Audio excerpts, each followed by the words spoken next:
Break کے بعد خوش آمدید. ہم بات کریں افغانستان کی، جہاں موجودہ نئے امریکی وزیر خارجہ نے افغانستان کے صدر کو خط لکھا ہے اور چند نئی شرائط پیش کی گئی معاہدے کی. اس سے پہلے ٹرمپ انتظامیہ کے ساتھ جو معاہدہ قریب پہنچ چکا تھا اس پر عمل درآمد، اس پر نظر ثانی کا کہا، اور آج نیا خط لکھا گیا ہے.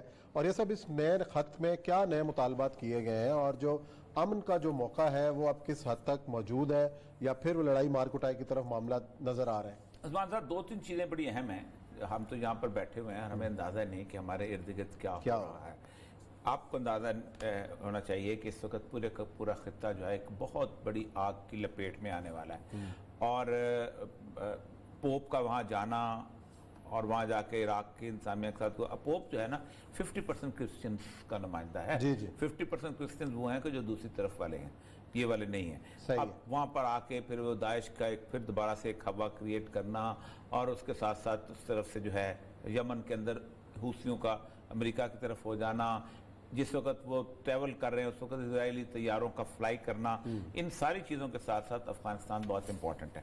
یہ جو خط لکھا ہے سر، اس کے اندر سب سے پہلے جو امپورٹنٹ چیز ہے، first we intend to ask the United Nations to convene foreign ministers and envoys from Russia, China, Pakistan, Iran, India and the United States. صحیح. اب یہ کبھی انڈیا اور ایران اس میں شامل نہیں تھی. ایران شامل تھا لیکن انڈیا پہلے شامل نہیں تھا.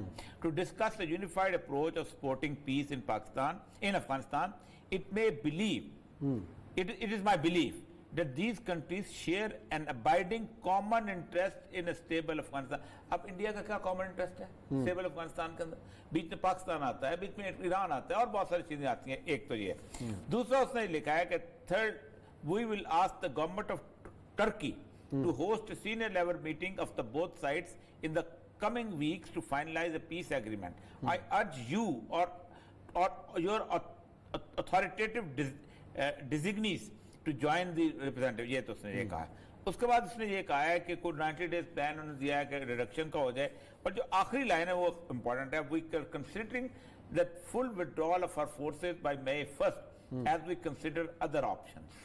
ٹھیک ہے. ایون ود ایک تو یہ ہوگا سر، یہ اس کا مطلب یہ ہے کہ ایک تو مئی 1 تک وہ جانا نہیں چاہتے، اور وہ چاہتے ہیں کہ اور کچھ نہیں تو کم از کم اگر ڈیلیٹ کریں، اور جب وہ ڈیلے کریں گے تو انڈیا کو بھی اس کے اندر لانے کی کوشش کی جائے گی.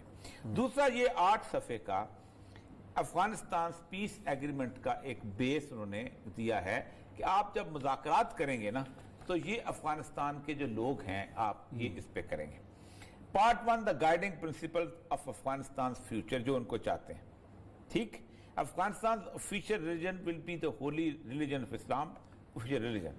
A new high council for the Islamic jurisprudence shall be established to provide Islamic guidance and advice to all national and local government structure.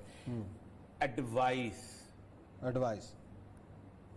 یعنی ایک کونسل بنا لیں آپ، جیسے پاکستان میں یہ کونسل ہے اسلامک آئیڈیالوجی، شیل ایڈوائز، جو کہے گی یار یہ کر لو وہ کر لو وہ کر، یعنی اس کی کوئی گورننگ کے اندر، کوئی اسلامی شریعت کے نفاذ کے اندر کوئی کام نہ ہو. Afghanistan the ability of all Afghan to live peacefully, یہ باقی ساری چیزیں. لیکن یہ بہت امپورٹنٹ ہے، جس کو مجھے لگتا ہے کہ طالبان نے پہلے گھنٹے میں اس کو اسٹرائک آؤٹ کر دینا ہے کہ اگر یہ کام نہیں تو پھر ہم لڑے کس لیے تھے.